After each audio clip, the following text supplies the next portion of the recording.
Siendo las 3:02 de la tarde, abrimos la mesa 2 de nuestro primer encuentro de divulgación de estudiantes de Filosofía de la Ciencia.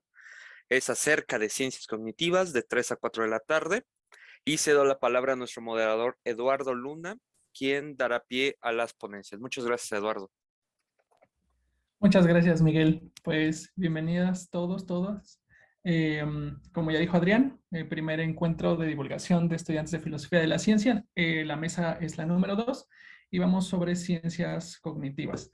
Me gustaría agradecer y presentar a la licenciada María Gabriela Fisore, licenciada en Filosofía y profesora en Filosofía por la Universidad Nacional de Córdoba, en Argentina. Actualmente se encuentra cursando el doctorado en Filosofía con una beca doctoral financiada por el Consejo Nacional de Investigaciones Científicas y Técnicas, radicada en el Instituto de Humanidades.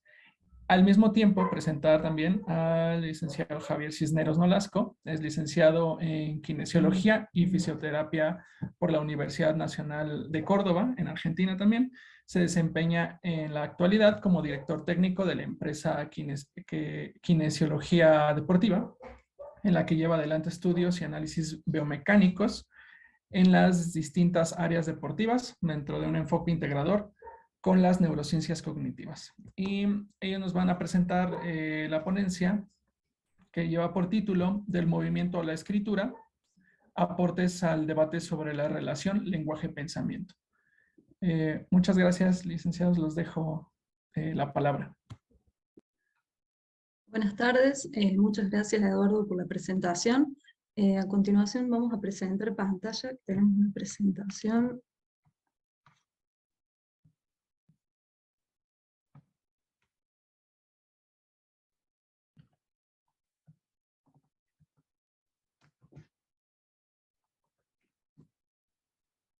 Bien.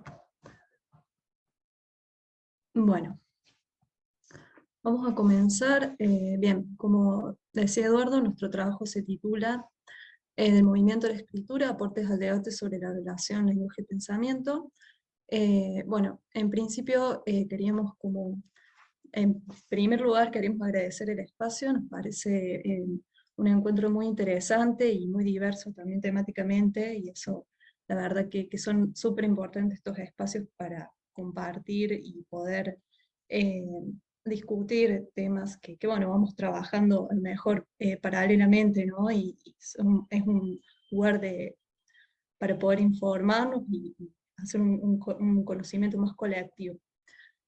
Bueno, la intención de este trabajo en principio es interdisciplinar, entonces, y un poco explorativo, así que bueno, vamos a comenzar presentando los objetivos. Presentamos un objetivo general del trabajo y dos objetivos específicos. Bueno, nuestro objetivo general es presentar un modelo más integrador que dé cuenta de un análisis de la escritura del lenguaje escrito desde distintas dimensiones, que incluya en el procesamiento cognitivo no solamente la participación de estructuras corticales y subcorticales, sino además un análisis del sistema osteomielino articular que es requerido para el desarrollo de una habilidad compleja de este tipo.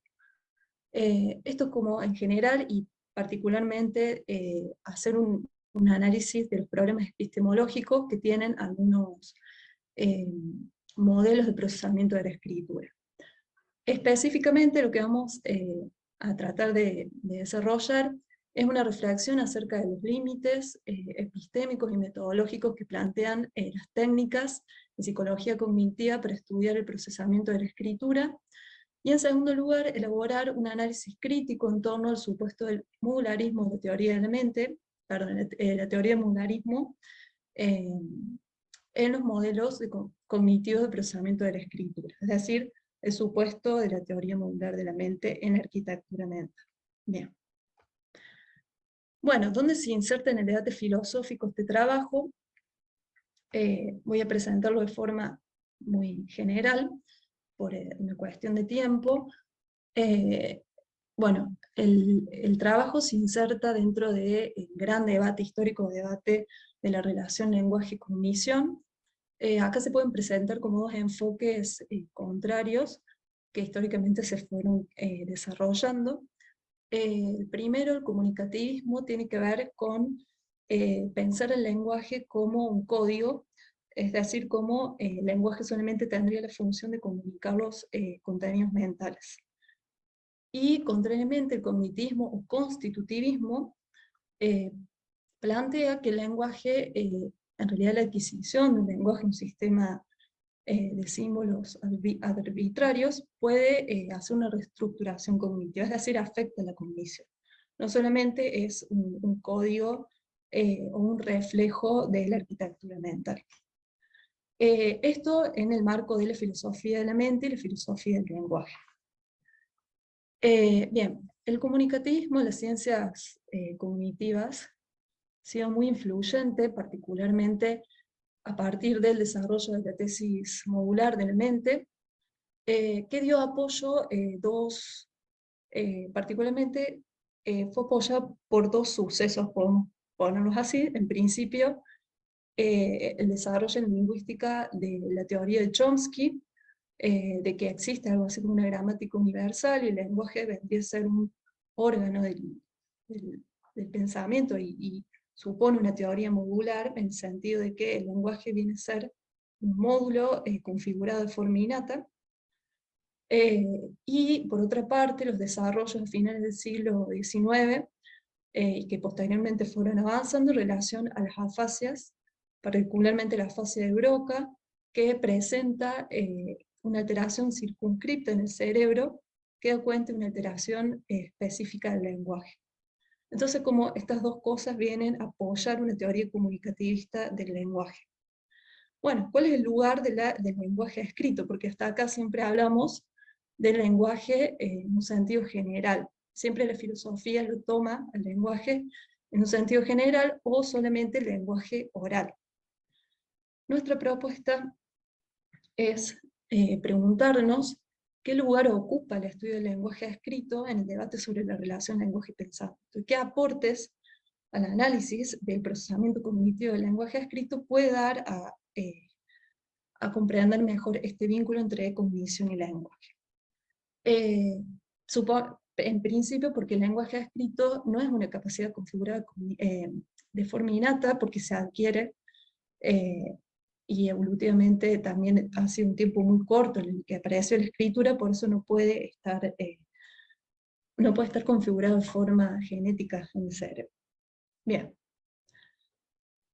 Bueno, la tesis del modularismo de la mente, como decía recién, parte de este enfoque comunicativista del lenguaje. Simplemente para no ahondar mucho en esto, después si hay preguntas podemos desarrollar más. Fodor en 1983 presenta el modularismo, que se toma como el modularismo clásico, y plantea que la mente está organizada de forma modular. Acá, bueno, hay una serie de características que tiene la noción de módulo: especificidad de dominio, operación obligatoria, accesibilidad central limitada, procesamiento rápido, encapsulamiento cognitivo, informativo, perdón, que este es uno de los puntos más centrales, arquitectura neuronal fija, y siguen otras dos características más. Posteriormente se desarrolla la modularidad masiva, que es como una reconfiguración de esta tesis, pero en general todos los estudios de neuropsicología cognitiva toman una noción, tienen dos supuestos. El primero es una tesis modular de la mente, en el sentido fodoriano, y segundo, un isomorfismo mente-cerebro. También la lingüística, como Chomsky, por supuesto, plantea que el lenguaje está organizado de forma modular. Bueno, los modelos de procesamiento cognitivo de la escritura actualmente, acá hay varios ejemplos, pero en general suponen que la organización funcional se plantea de esta forma. Hay distintos procesos cognitivos que funcionan de forma particular y aislada, ¿no? Se vinculan entre sí, pero cada uno de estos componentes tiene una función, y el paradigma de la neuropsicología cognitiva plantea que cuando se lesiona alguno de estos componentes, o una parte específica de la corteza, lo que ocurre es una alteración específica del lenguaje. Y ahí aparecen distintas disgrafias, en las alteraciones del lenguaje, disgrafias evolutivas, disgrafias adquiridas, y explican, bueno, a partir de estos modelos, el tipo, digamos, de comportamiento que ocurre al estar lesionado algunos de estos procesos. Bueno, teniendo en consideración esto, lo que nuestra intención es relacionar e integrar con un análisis de otras dimensiones sobre cómo se va construyendo esta capacidad del escribir y digamos, qué antesala necesita para desarrollarse, qué otras cosas se están olvidando estos modelos cognitivos del procesamiento. Los dejo con mi compañero. Buenas tardes. Brevemente, por cuestiones de tiempo, vamos a tratar de simplificar el conocimiento respecto a que todas estas, lo que le explicaba María, mi compañera, era de descentralizar el procesamiento, digamos, y hacer una explicación del neurodesarrollo y el esquema corporal, siendo esquema corporal el cuerpo vivido, representado y orientado de lo que somos como seres individuales, ¿no es cierto? Y para eso, para terminar analizando lo que es lenguaje escrito, que es una función cognitiva superior.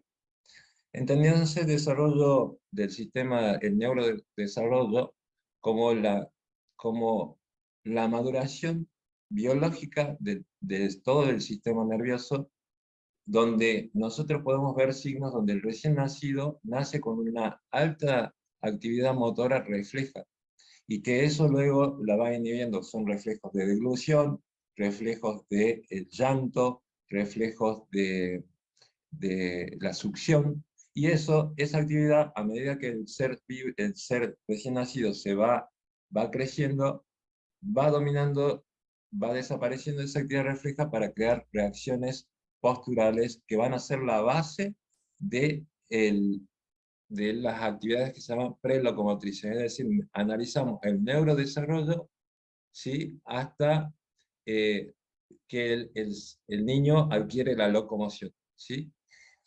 Las actividades prelocomotrices son la base de todas nuestras actividades después posturales, tónicas, de movimiento, como por ejemplo el escribir, y donde empieza a través de esas reacciones posturales a controlar la línea media, poder lograr sentarse, poder controlar a través del cuello todo el casco sensorio, la vista en horizontal, el oído también en horizontal, y a partir de eso empezar a crear y explorar el ambiente y darle importancia a todo lo que es la mano como órgano de exploración del ambiente para crear experiencias y asimilar estímulos, como la mano como órgano de construcción en el espacio y en el tiempo, ¿cierto? Entonces eso es la importancia, digamos, de no solo hacer un análisis de lo que es solamente el funcionamiento del cerebro, sino el cerebro y todas las estructuras subcorticales, y también la actividad sensorial que ayuda a la construcción de la experiencia y la representación. Para eso pasamos a... Bien, bueno, un poco en relación a lo que explicaba mi compañero, nosotros empezamos a analizar cómo se estudia esta representación cortical. Una aclaración por ahí: muchas veces en literatura se habla de cerebro, pero en realidad se está hablando solamente de corteza, y no se tiene en cuenta otras estructuras, la participación en otras estructuras. Y bueno, en el caso de las investigaciones y de las pruebas con resonancia magnética funcional, por ejemplo, hay una observación. Nosotros marcamos dos límites epistémicos en las técnicas de neuroimagen. La primera es una observación que hace Cuetos al pasar, así lo nombra y nos parece interesante retomarlo, y la segunda sí una observación nuestra en relación a la técnica que se utiliza para investigar la representación cortical de la escritura. En el primer caso, lo que ocurre es que, ahora se lo va a explicar mejor mi compañero, pero la resonancia magnética es muy sensible a los movimientos que se producen en las extremidades superiores, ya que se provocan alteraciones en el campo magnético, entonces esto restringe la observación de las áreas que están implicadas en la escritura. Esto tiene que ver con la posición también en la que se realiza. Y la segunda observación es la tarea que se nombra sequential finger tapping, que se emplea para explorar la actividad de las áreas cerebrales implicadas en la escritura, que en realidad no responde a una tarea que se pueda asemejar o que sea muy similar a lo que en realidad ocurre cuando se escribe, de hecho. Bueno, dos cosas a Perdón, agregar respecto a 2 estos. minutitos, perdón, para Bueno, cerrar. Rápido, sí. Dos cosas para marcar acá es que la resonancia magnética del paciente, cuando se entra a hacer el estudio, si se mueve, disminuye la calidad de la imagen. Y otra cosa que digamos, a criticar es que la escritura en sí se hace en sentado, ¿sí? Y también no puede mover y representar todo lo que es el miembro superior. El escribir requiere de otras articulaciones y no solamente de la mano. Y la otra, el sequential, significa que estas actividades de oposición también ya el niño lo hace antes de la etapa de escribir, antes de la etapa escolar, e inclusive antes de manejar el dibujo, ¿sí? ¿Seguimos? Sí, bien. Bueno, el otro objetivo era una revisión más crítica del modelarismo de la mente-cerebro. Bueno, acá lo que proponemos es que, si bien la teoría del modelarismo de la mente puede resultar funcional en términos generales para describir algunas alteraciones, no es suficiente estos modelos cognitivos de procesamiento de la escritura para abordar la complejidad del lenguaje escrito. Por 3 razones, en realidad es más, pero bueno, nosotros tratamos de reducirlo lo más que pudimos y después nos podemos explayar mejor. La primera es que en la clínica no se observan comportamientos de alteraciones específicos que puedan circunscribirse en un área cortical. Las alteraciones son globales. Los modelos cognitivos de la escritura, que supone una teoría modular de la mente, toman la alteración de los módulos o componentes del sistema de forma aislada y específica de dominio, cuando en realidad bueno, hay una integración de todas las vías sensorio-motrices que vas a explicar mejor rápidamente. Y cuando se dice cerebro, esto es lo que decimos recién, por lo general se está diciendo solo corteza, se habla de alteraciones en la corteza, no suponen otras estructuras subcorticales y las vías de referencias. Sí. Rápidamente, por ejemplo, en un caso clínico, un ACV o cualquier tipo de alteración, nosotros, no se altera, hay una interacción, digamos, la corteza toma cantidad de información y emite una cantidad de información que no es solamente desde un módulo, sino que entre ellos se interactúan con respecto a toda la corteza cerebral y también con otros niveles subcorticales e inclusive con otros órganos del encéfalo como el cerebelo, que por ejemplo en el sentido del tacto, cuando está subiendo, el tacto, el cerebelo modula, es un regulador ya de la actividad que va a ser reconocida en el lóbulo parietal. Y así también cuando en eferencia todo lo que pasa por cerebelo, todo movimiento fino es regulado por el cerebelo. Y todo eso después está, por ejemplo, también en el nivel subcortical, a nivel del diencéfalo, donde toda vía sensitiva pasa por el diencéfalo, menos el olfato que queda como primitivo. Entonces, se considera que también esos niveles son moduladores de los automatismos y, por ejemplo, en el acto de escribir, no todo el tiempo estamos observando cómo se pongo el codo a la mano, ni siquiera cómo estoy sentado, ¿sí? Y rápidamente pasamos a las conclusiones, y si... Sí, después lo desarrollamos mejor. Bueno, en relación, como punto final, es un poco para sintetizar lo que queríamos plantear, es que los modelos cognitivos de procesamiento de escritura no son suficientes para explicar la complejidad del fenómeno, en tanto que dejan sin explorar una serie de variables que intervienen y que parecen interesantes de explorar y podrían aportar un análisis más completo de la relación lenguaje-cognición y otros problemas epistémicos y conceptuales que se derivan de esto. La participación de otras estructuras, además de la corteza cerebral, como se estudian particularmente las lesiones cerebrales, o las disgrafias adquiridas, que se nombra así, y la interacción entre las vías somatosensoriales, por ejemplo, la coordinación visomotora, y la construcción de la representación lingüística y grafomotora en el curso del desarrollo del esquema corporal.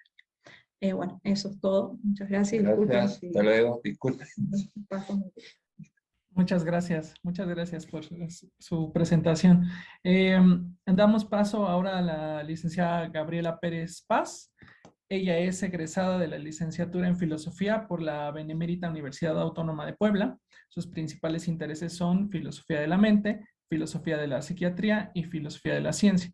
Desde hace algunos años se ha enfocado al estudio de la neurofilosofía, teniendo como puntos de estudio la relación entre las enfermedades mentales, la conducta y las experiencias en torno a las alucinaciones. Ha sido becaria de la Academia Mexicana de las Ciencias y de la Vicerrectoría de Investigación y Estudios de Posgrado de la UAP, y actualmente es estudiante de la maestría en Ciencias Cognitivas del Centro de Investigación en Ciencias Cognitivas de la Universidad Autónoma del Estado de Morelos, donde realiza investigación en el Laboratorio de Socioneurobiología. Y nos va a presentar hoy la ponencia con el título El estudio de lo mental en las ciencias cognitivas, necesidad de un enfoque filosófico para la integración de teorías. Adelante, licenciada Gabriela. Gracias, Eduardo. ¿Se escucha bien? Sí. Ok, perfecto. Muchas gracias. Pues me sumo a las felicitaciones y al agradecimiento por este encuentro, que me parece muy necesario y que ha sido bastante interesante escuchar a otros compañeros que se dedican al estudio de la filosofía de la ciencia. Entonces, bueno, voy a comenzar con una breve explicación sobre aspectos generales en torno a la presentación y después voy a leer el texto en aras de, pues, no enrollarme tanto, ¿no? Y poder, pues, al final atender un poco a puntos más específicos. Entonces, bueno, la filosofía de las ciencias cognitivas, ¿no? Digamos, clásicamente las ciencias cognitivas se estructuran en al menos 6 áreas, que son la psicología, la filosofía, la lingüística, la neurociencia, la antropología y la inteligencia artificial. Tienen en común con la filosofía que comparten el objeto de estudio, ¿no? Que podría clasificarse en términos muy generales como lo mental. Sin embargo, los fenómenos mentales pueden ser estudiados desde distintos niveles: cultural, clínico, de imagen cerebral, celular, molecular y cognitivo. Entonces, siendo que comparten este objeto de estudio, sus niveles explicativos son distintos, ¿no? Y además se configuran distintos modelos sobre lo mental, ¿no? Que están implicados en sus supuestos. Podría decirse que en la filosofía de la mente, los fenómenos mentales se estudian mediante relaciones causales, de nuevo, de manera muy general, y pues en las ciencias cognitivas como procesos descriptivos.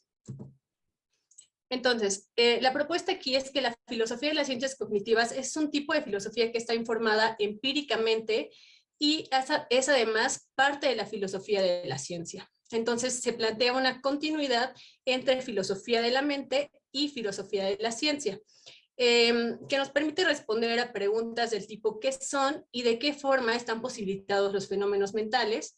Y ¿qué nos dicen los modelos sobre lo mental? Esta segunda parte va a ser pues muy importante para la siguiente argumentación, ¿no? Voy a hablar un poco sobre las características generales del materialismo, haciendo énfasis en la teoría de la identidad y del materialismo eliminativo, para finalmente llegar a una propuesta en torno a algo que tomaríamos como un materialismo moderado. Entonces se van a argumentar aquí por qué es relevante para la construcción de un modelo y lo que nos dice sobre los supuestos teóricos. Ahora comienzo con la lectura. Dentro del panorama de la filosofía de la mente del siglo XX y que se extiende hacia el siglo XXI, existen posiciones dualistas y otras que, con reservas, podrían llamarse monistas.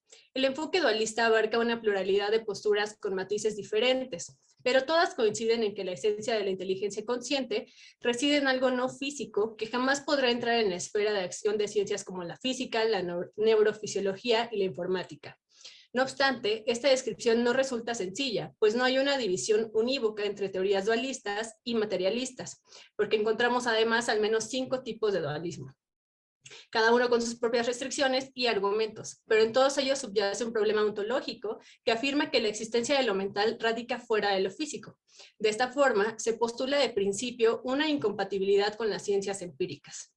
Por tanto, es relevante para esta investigación trabajar con las posturas que surgen como respuesta al dualismo, principalmente con la teoría de la identidad o materialismo reduccionista y materialismo eliminativo. Ahora, una cita de Paul Churchland, uno de los textos clásicos sobre el materialismo, que es Materia y Conciencia. Por una parte, están las teorías materialistas de la mente que afirman que lo que denominamos estados y procesos mentales son simplemente estados y procesos muy sofisticados de un sistema físico complejo, el cerebro.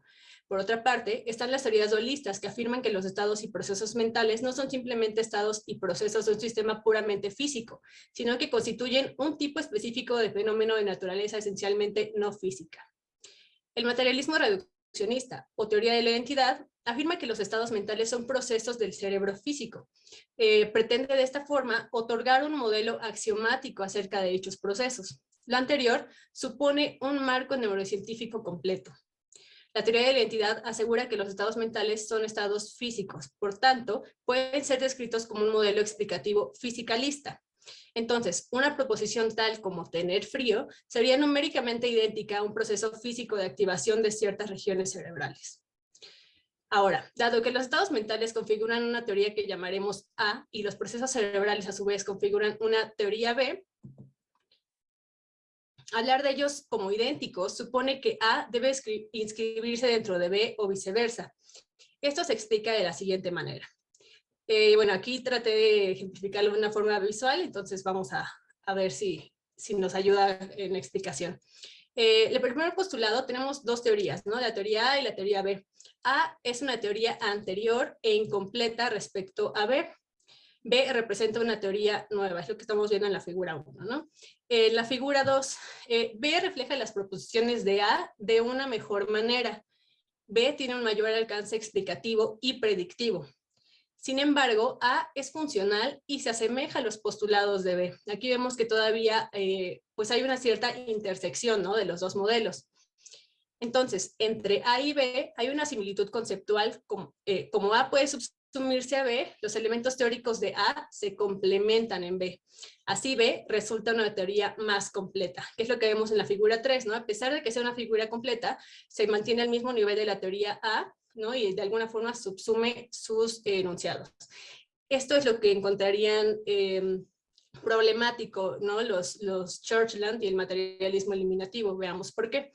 Este es un ejemplo de reducción interteórica, donde los principios correspondientes en la nueva teoría tienen la misma estructura que los del marco de referencia anterior y se aplican exactamente en los mismos casos. La única diferencia es que en los casos en que los viejos principios utilizaban, por ejemplo, cito, las nociones de calor, los nuevos principios utilizan en cambio las nociones de energía cinética molecular total. Ahora, fin de la cita, ahora como la teoría A se ha mostrado idéntica a B, las dos teorías han producido una identidad interteórica. Si bien la teoría de la identidad proporciona un nivel explicativo adecuado para vincular teorías científicas con el estudio de lo mental, hay por lo menos dos aspectos que merecen una revisión mucho más rigurosa que ya proporciona el materialismo eliminativista. Hemos visto cómo es el proceso de reducción interteórica. Sin embargo, regresemos al punto donde vemos que había una similitud conceptual y entonces se subsumían los supuestos teóricos, ¿no?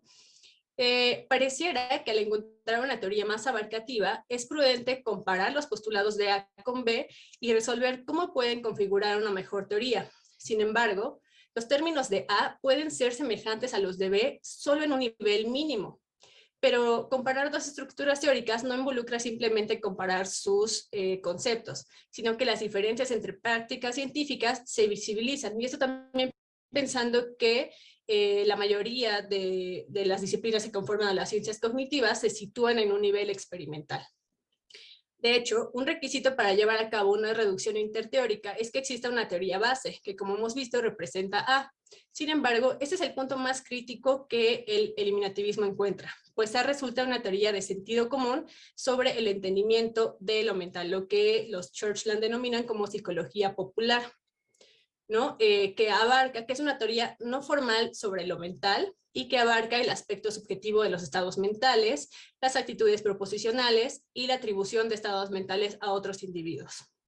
Ahora, la posición eliminativista es que no se pueden encontrar correspondencias entre A y B, puesto que A, que es la psicología popular, constituye una representación falsa sobre los estados mentales. Por tanto, al ser incompatible y fundamentalmente falsa, debe ser abandonada.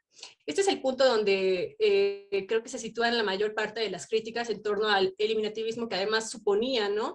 Y estaba vinculado con la neurociencia, pues, de principios del siglo XX y un enfoque fuertemente computacional, y además a lo que los compañeros han aludido, ¿no? Como este marcado cerebrocentrismo, que ahora me ha gustado mucho este término de corteza-centrismo, ¿no? Que me parece que ilustra muy bien el problema, ¿no? Que se está atribuyendo a solo una parte de procesos mentales, ¿no? Y que, digamos, el entendimiento en torno a lo cerebral podría explicar toda la complejidad, ¿no? De esos términos. Entonces, bueno, el materialismo eliminativo, por su parte, es la tesis de que nuestra concepción de sentido común de los fenómenos psicológicos constituye una teoría radicalmente falsa, una teoría fundamentalmente tan defectuosa que tanto sus principios como su ontología serán eventualmente sustituidos por una neurociencia madura completa. Nuestro entendimiento recíproco y también nuestra introspección podrán ser entonces reconstituidos dentro de la estructura conceptual de neurociencia completa, una teoría que seguramente será mucho más poderosa que la psicología de sentido común, que sustituirá y será mucho más integrativa, ¿no? en términos fisicalistas generales. Ahora, la pregunta que surge aquí es, ¿por qué ha sobrevivido la psicología popular si es una teoría anticuada? Porque los conceptos en torno a lo mental configuran un tipo especial de entendimiento susceptible a los argumentos introspectivos. Es decir, en términos generales, y para nombrar un ejemplo sencillo, la racionalidad humana tradicionalmente se ha constituido como la parte más especial del ser humano. Sin embargo, los avances de la neurociencia cada vez muestran con mayor precisión lo inadecuado de las concepciones populares. Eventualmente nos permitirán desarrollar un modelo explicativo compatible con los conocimientos que proporcionan la biología evolutiva, la psicología experimental y la lingüística computacional. Cada vez se muestra con mayor agudeza que los motivos para rechazar una teoría unificada mente-cerebro son meramente ideológicos, pues carecen de evidencia empírica. Con esto y con la eliminación de la psicología popular, la pretensión neurofilosófica o eliminativista de la teoría unificada mente-cerebro no solo se vislumbra posible, sino efectiva. Dentro de esta teoría unificada se identifican los estados mentales con procesos cerebrales, pero como ya hemos visto, de una forma muy distinta a la planteada por la teoría de la identidad.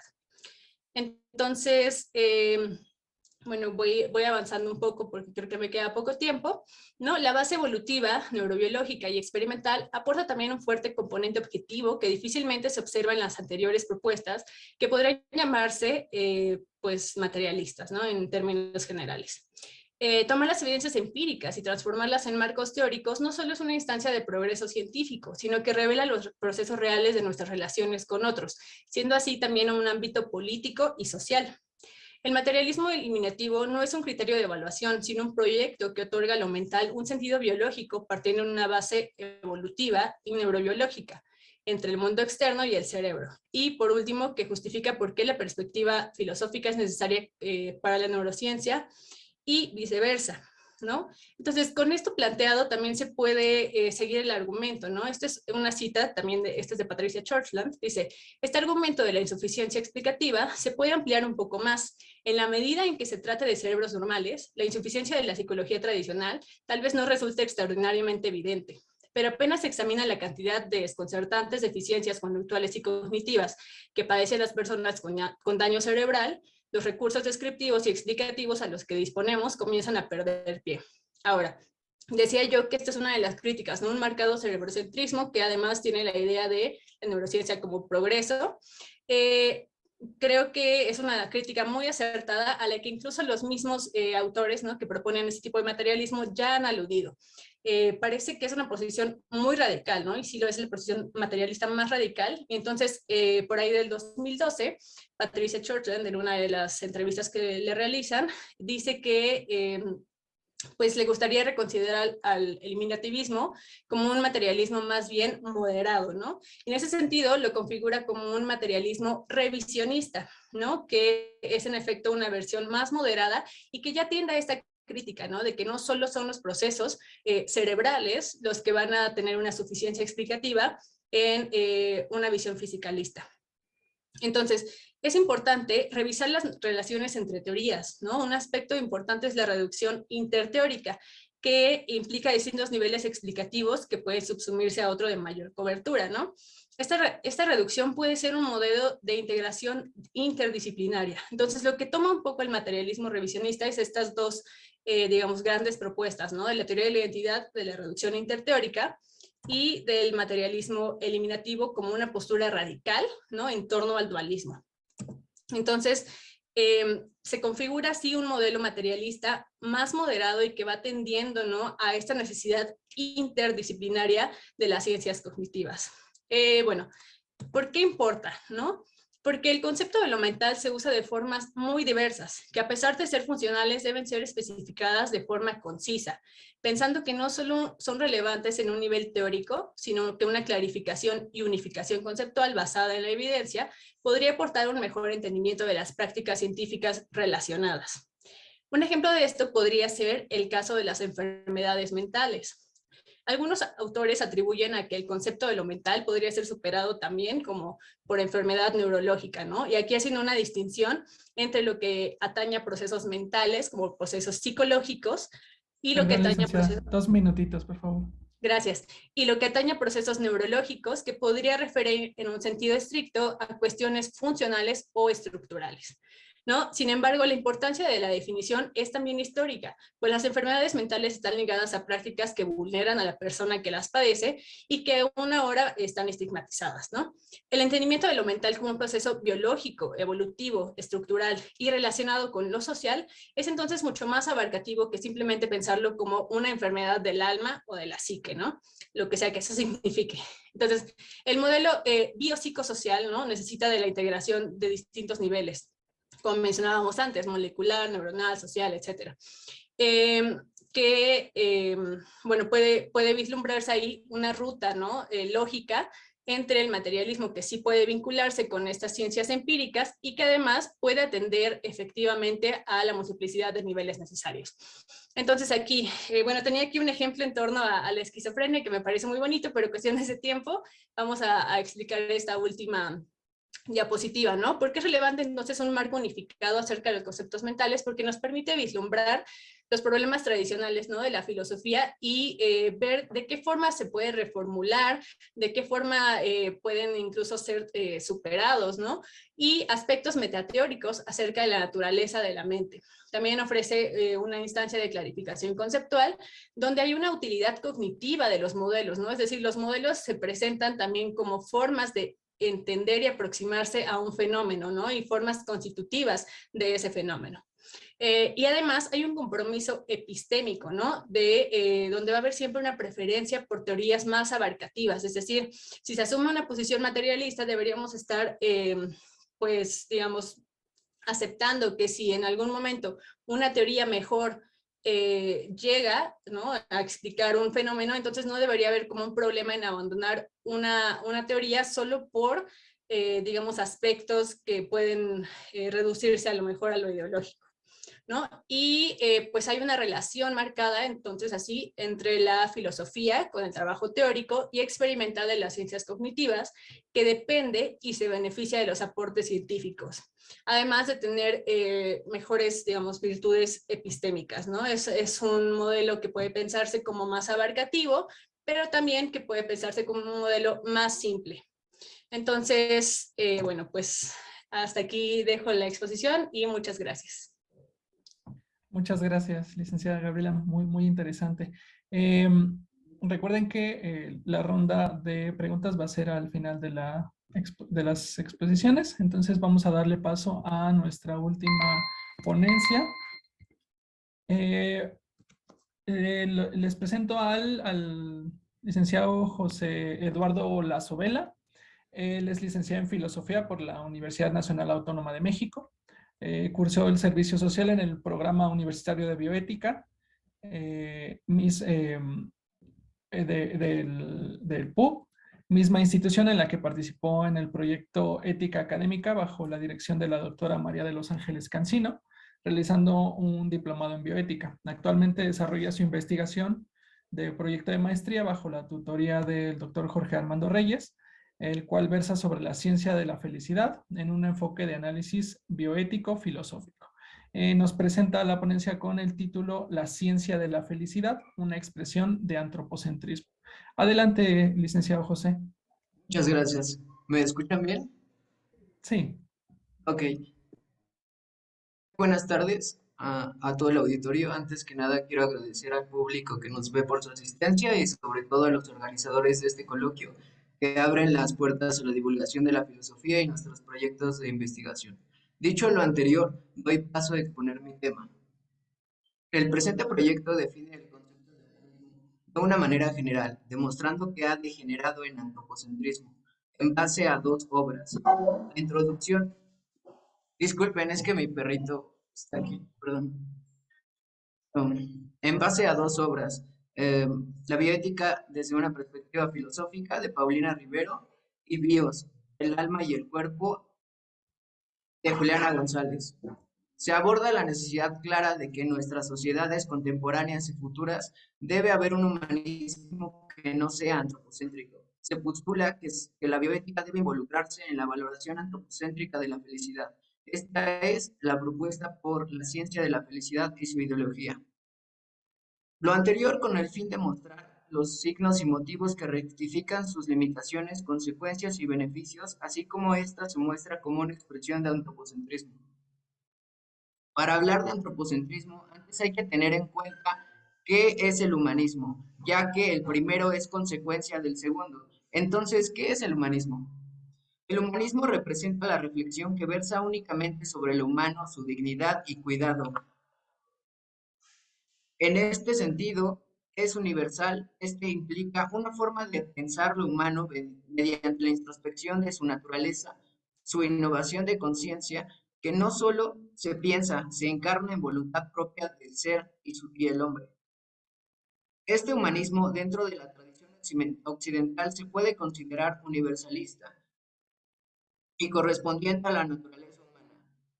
Es una condición ética, pues lleva implícita una asimilación del conocimiento profundo del ser humano, el cual se funda el valor del mundo en general. Estas perspectivas posibilitan la creación de valores y criterios, ideales que comprenden, unifican y se expresan en la libertad y dignidad humanas. Una de las expresiones más radicales de humanismo es el antropocentrismo. En otras palabras, cito, el humanismo es antropocéntrico porque lleva la huella de su creador. Los valores son creaciones humanas. Cualquier propuesta humanista tiene su origen en el antropos mismo y por lo mismo tiene al antropos en su centro. Esa es la esencia del humanismo. Cierro cita. Pero entonces, ¿qué es el antropocentrismo? El antropocentrismo, del griego antropos, ser humano, es el pensamiento tradicional que ha manejado teorías de valoración centrada en el ser humano, el razonamiento occidental más radical, las cuales favorecen únicamente los intereses de nuestra especie.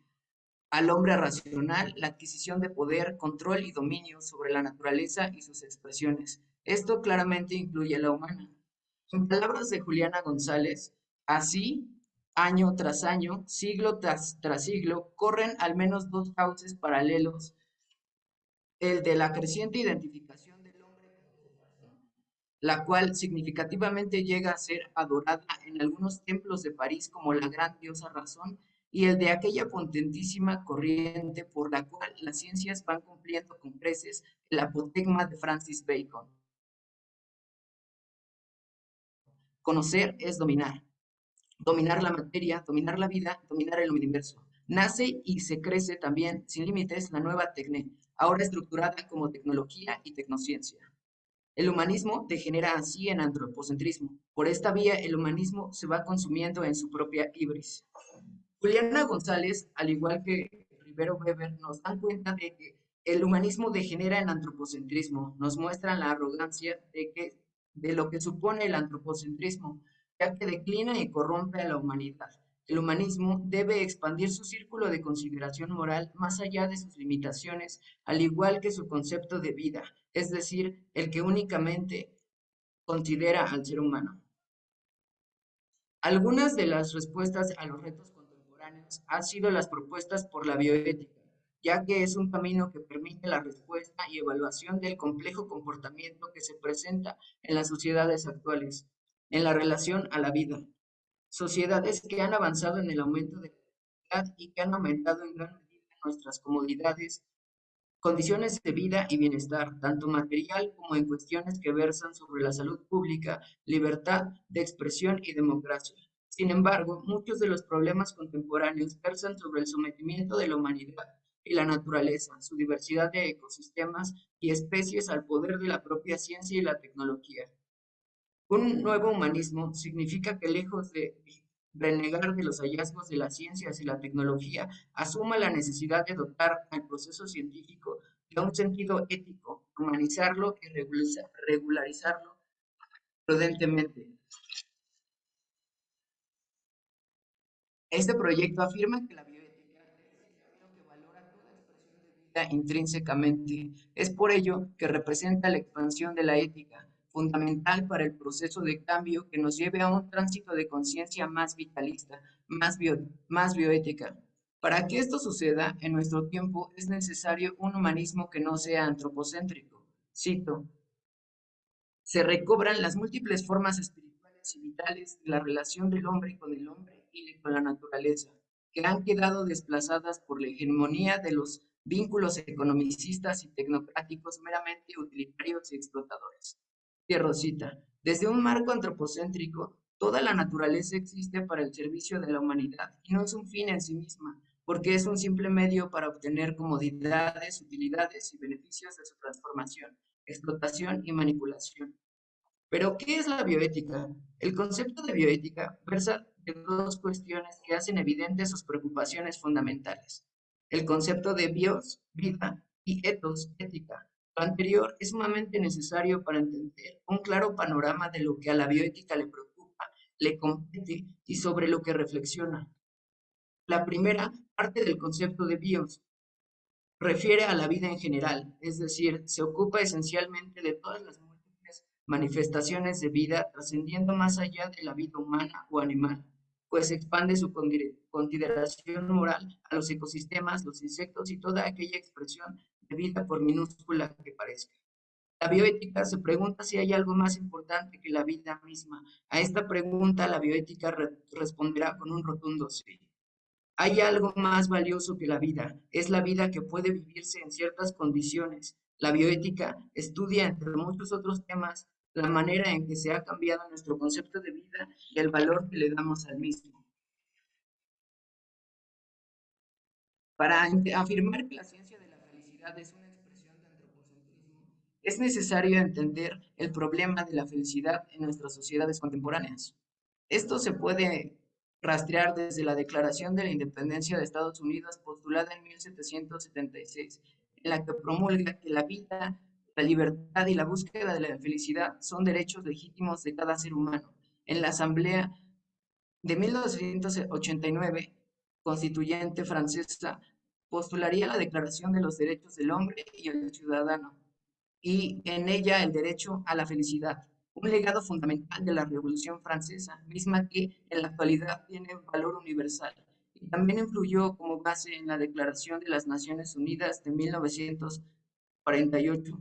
Un poco más cercano a nuestro tiempo, en el año 2011, la Asamblea General de la Organización de las Naciones Unidas establecerá como fundamental la búsqueda de la felicidad como objetivo humano, lo que en consecuencia desencadena peticiones a Estados miembros a orientar políticas públicas que encaminen a resultados que se orienten a este propósito. Este hecho desencadenaría estudios nacionales y globales sobre la felicidad y el bienestar mediante estadísticas, inspirando a las Naciones Unidas a publicar el primer Informe Mundial de la Felicidad, el cual se publica cada año. Así, naciones pioneras como Reino Unido, Dubái, Australia y más tarde Estados Unidos, posteriormente México y Latinoamérica, empezaron a generar su propio informe, junto con políticas inclinadas a estos fines, lo que daría pie a volverla un problema público y social que debería tratarse en términos científicos con el propósito de desarrollar herramientas o unidades de medida que sirvan para el aprendizaje, para la formación de autoridades y especialistas que dictaminen lo que es bueno para las personas, sin que sean estas las que propiamente decidan lo que y sometan a debate público. Esto trae dos opciones: postular la transformación de la realidad mediante el uso de la autonomía y la democracia para reconfigurar las estructuras sociales y prácticas institucionales que crean o producen infelicidad, o optar por un camino diferente, cambiar la forma en la que concebimos la realidad y experimentamos la vida como individuos. Esta opción es la elegida por las inspiraciones de las nuevas políticas públicas, el modelo terapéutico y los defensores de la psicología positiva, los consultores expertos de la felicidad moderna.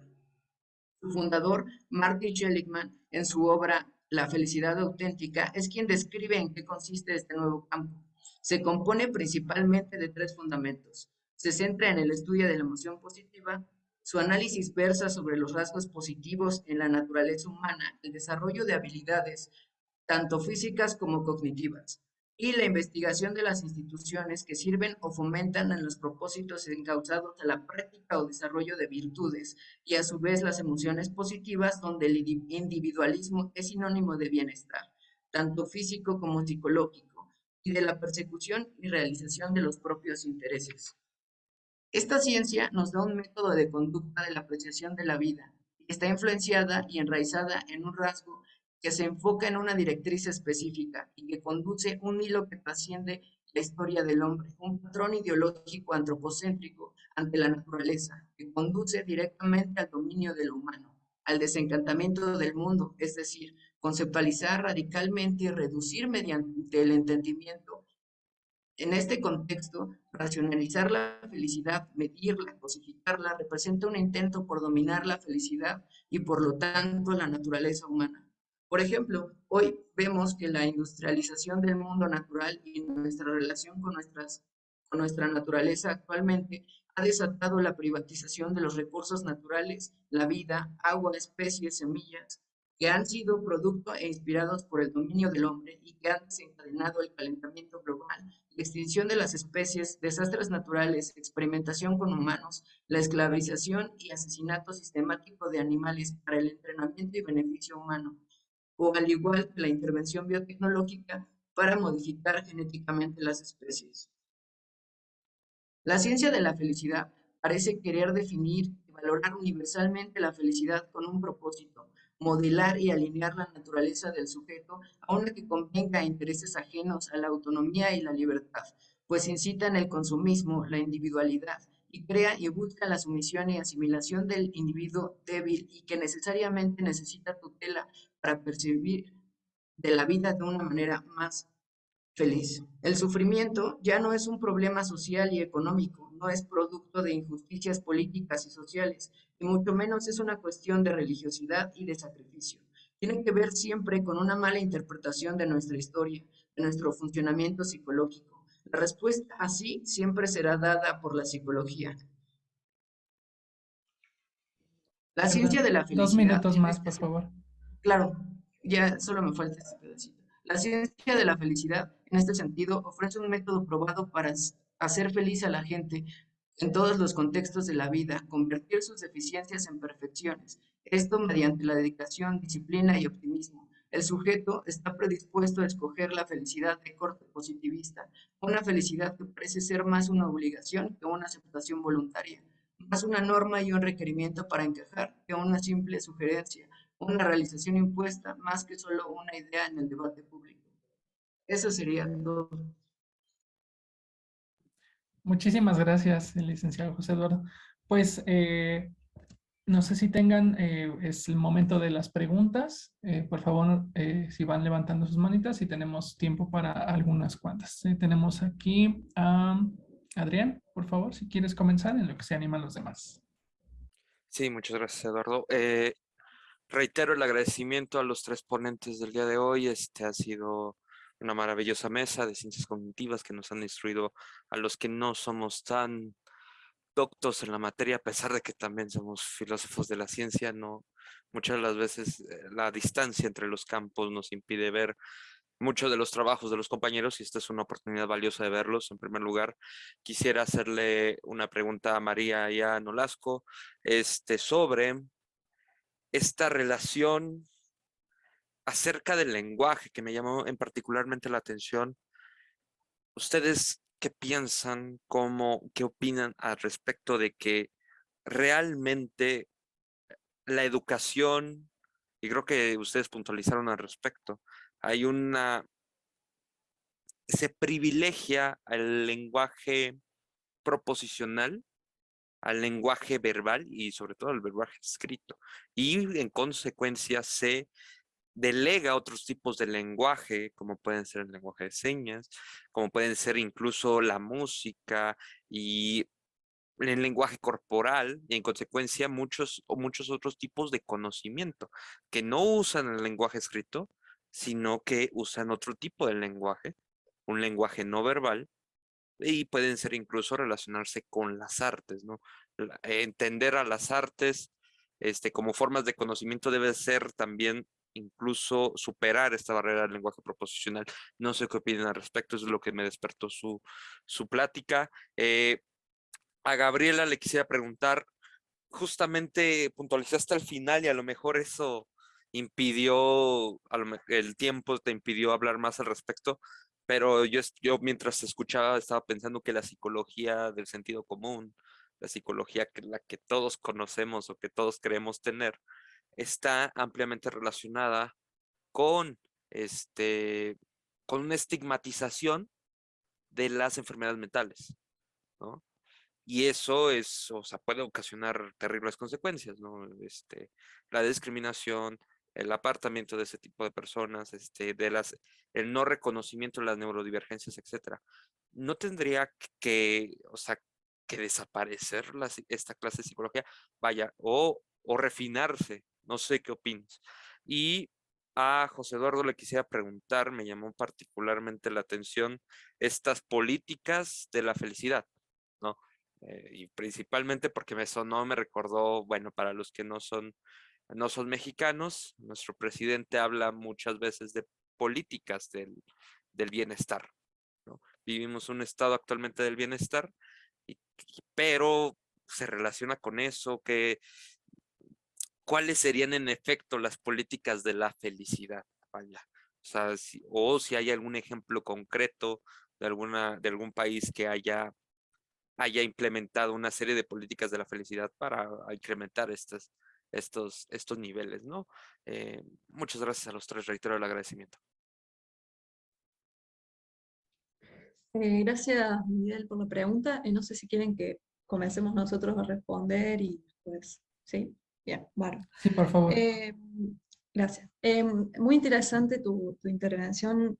Esto es un tema, yo creo, a debatir, sobre todo en la filosofía del lenguaje, la filosofía de la mente, que toman centralmente el lenguaje oral, proposicional, vos decís esto de la representación proposicional, y tomar también una representación lingüística, que en realidad, bueno, es todo un tema, pensar que el lenguaje tiene un vehículo lingüístico únicamente, cuando pensamos en la comunicación como el lenguaje en un sentido más amplio, puede ser el lenguaje de gestos, bueno, ahí entra todo el análisis también del lenguaje de señas, que es muy, muy interesante, y siempre lo que se analiza por ahí es qué características sintácticas y gramaticales comparten con el lenguaje oral, pero siempre se toma como paradigmático, digamos, el lenguaje oral, y a partir de ahí se construyen modelos de procesamiento cognitivo desde un enfoque cognitivo con otros tipos de lenguaje. Y la escritura también difiere mucho del lenguaje oral.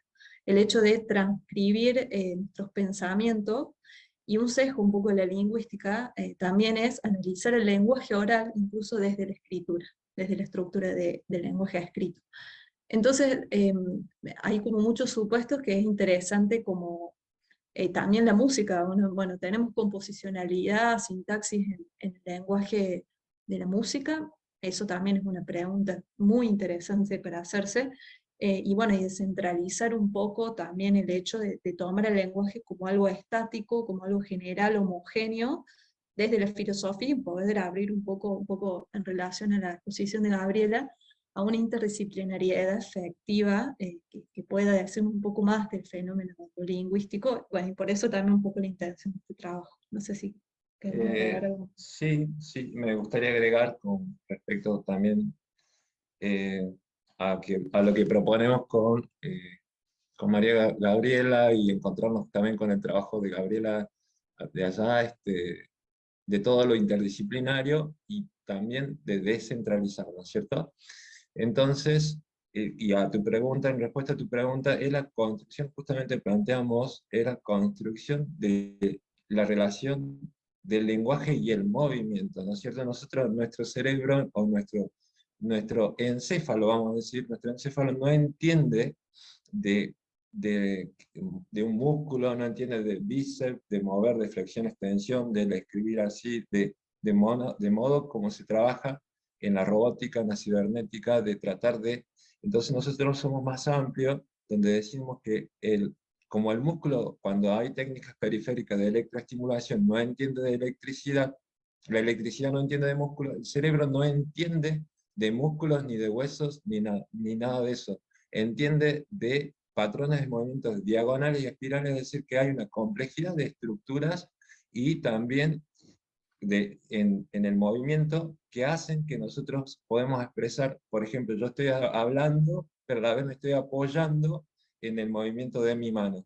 Y a la vez vos me estás comprendiendo, me estás escuchando y me estás asintiendo. Entonces, ahí, la gestualidad es muy importante y es difícil de que sea solo de un solo componente, ¿no es cierto? Y para eso es la integración de lo que nosotros hablamos como engrama básico, entendiéndose como engrama, como un programa básico de todo ser, el esquema corporal, ¿no es cierto? El esquema corporal luego se desarrolla ontogénicamente, uno lo puede ir desarrollando, y vos mencionabas las artes, al deporte, a todo como un proceso biomecánico individual, o sea, es un desarrollo, es una especialización del esquema corporal, ¿no es cierto? Así puede servir para cantidad de aplicaciones en el trabajo de campo, ¿no? Y otra cosa que yo quiero agregar, que no quiero que se me vaya ahora que tengo la oportunidad de decirlo, es que, por ejemplo, este tipo de análisis han trabajado por mucho tiempo en un diagnóstico, de decir, a ver, cuál es el problema, solamente diagnosticar el problema, pero no estamos trabajando también en una potenciación, digamos, ¿por qué siempre trabajar en la problemática de algo que produce una enfermedad o una patología, cuando también podemos pensar en crear nuevos campos en las neurociencias aplicadas a través de la interdisciplina, de potenciar nuevos métodos de estudio para poder, así como se potencia un atleta en el movimiento, potenciar también los sistemas de aprendizaje, ¿no? Y bajarlo a una actividad de campo. Gracias. Gracias. Licenciada Gabriela, por favor. Sí, gracias. Perdón si hay ruido de fondo, hay unos perritos aquí ladrando. Agradezco la pregunta porque me permite aclarar esta noción, ¿no?, de psicología folk. Justo como lo decías, Miguel, es una psicología de sentido común, ¿no? Para que también no se piense que es como toda la psicología, digamos, es falsa, ¿no? Sino más bien este tipo de lenguaje que atribuimos en nuestro, digamos, en la forma en que hablamos comúnmente, ¿no?, sobre creencias, sobre deseos, sobre intenciones, etcétera, y que no necesitan ser configurados, ¿no?, digamos, dentro de un entendimiento más específico para ser usados, ¿no? Sin embargo, pues la crítica es esa, ¿no? No es posible que un lenguaje de uso común se inscriba, ¿no? Digamos, se inscriba en los modelos explicativos, ¿no? Entonces, en cuanto a eso, sí, pues me parecería que debería tal vez ser reformulado, ¿no? Reformulado en un sentido en que pueda ser, digamos, que pueda estar al mismo nivel explicativo, ¿no?, de un marco más extenso. ¿Qué quiero decir con esto? O sea, que ya no se tomen estas nociones como nociones que puedan ser operativas, ¿no? Y que en realidad creo que no se hace, ¿no? El intento es que no se operacionalicen ese tipo de nociones. Entonces, ¿por qué no traspasar, ¿no?, el conocimiento, pues tal vez ya más integrado?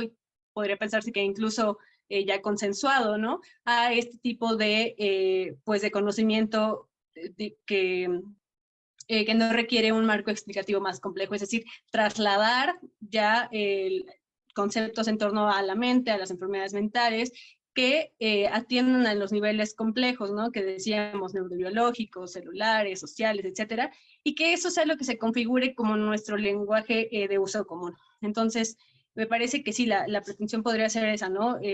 Vemos que es muy difícil simplemente abandonarlos, ¿no? Porque pues no es como que un modelo que haya servido históricamente pueda desecharse así, pero entonces sí la pretensión sería reformular y que también esto pues es, bueno, coincide, ¿no? Con las pretensiones ahora de un materialismo más moderado, ¿no? Un materialismo eliminativista simplemente diría, bueno, hay que abandonarlo, ¿no?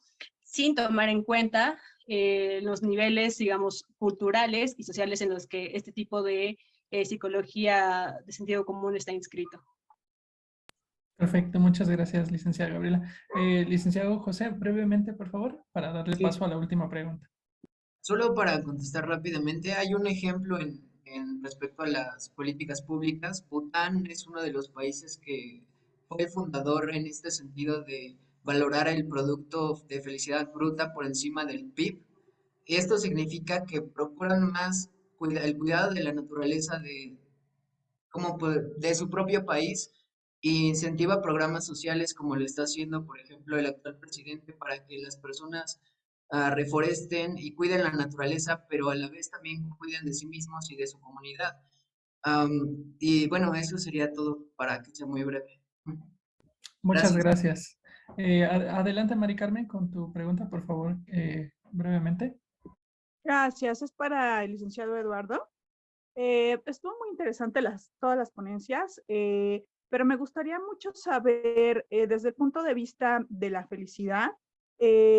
Bueno, Kant dice que la felicidad, cada hombre puede buscar la felicidad siempre y cuando no choque con el derecho de otro, ¿no? Entonces la felicidad siempre está inserta en conceptos políticos como el derecho, la justicia, la igualdad.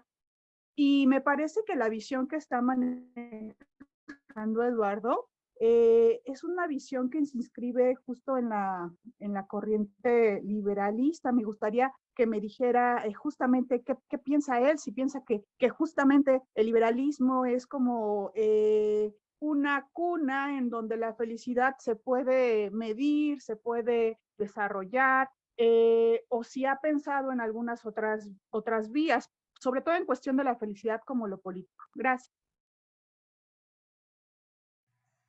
Sí, pues para ser muy breve, ah, sí tiene que ver con el liberalismo. De hecho, el liberalismo es el que acompaña al capitalismo en sus primeros pasos. Y bueno, así hablando sobre Kant específicamente, pues Kant ofrecería un término o un concepto de felicidad más indicado hacia la virtud y la perfección del ser humano en el sentido moral. Y sin embargo, ya los que se han empoderado de la ideología liberalista y que se convirtió ya en neoliberalismo, especulan más sobre este tipo de felicidad, una felicidad en la que los individuos obedecen más a los términos económicos que a su propia ética. Sí, eso sería todo. Muchas gracias, licenciado José Eduardo. Pues les agradecemos mucho que hayan estado aquí con nosotros en esta mesa, en la segunda mesa de Ciencias Cognitivas.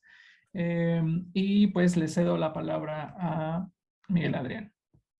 Muchísimas gracias a los tres ponentes y a Eduardo por moderar la mesa y ayudarme a organizar el evento.